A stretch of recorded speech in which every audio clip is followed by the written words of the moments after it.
Jeden príbeh rozpráva o tom, ako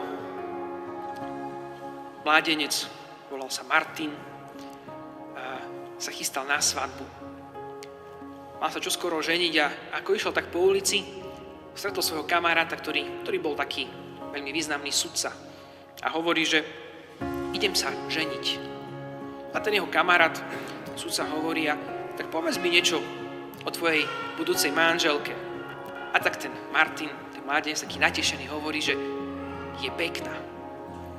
A ten sudca, ten jeho kamarát, vyťahol taký zápisník z vrecka a zapísal 0. Pýta sa, povedz niečo ďalej.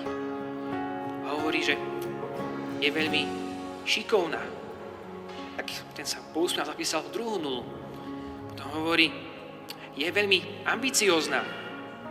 Napísal tretiu 0. A ten mladík Martin už bol taký, čo to vlastne, prečo samé 0 píše.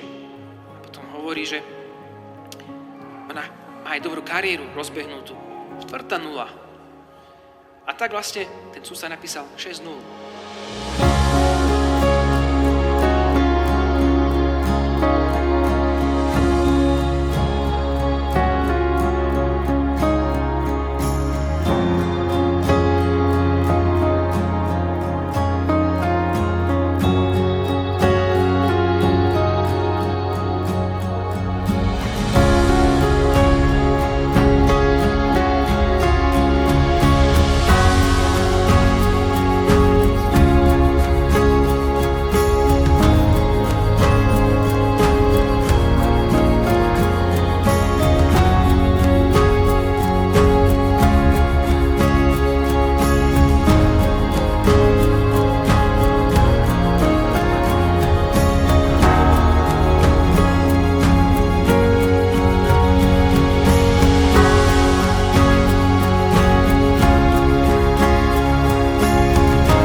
Mladík, taký Martin už, taký celý spotený, hovorí, že čo mám ešte povedať? A potom hovorí, ale počúvaj, tá moja budúca manželka má ešte jednu veľmi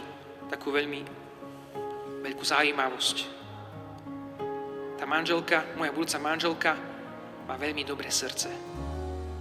A vtedy ten jeho kamarát sudca pre tie 0 napísal jednotku a hovorí, to je manželka za 1 000 000.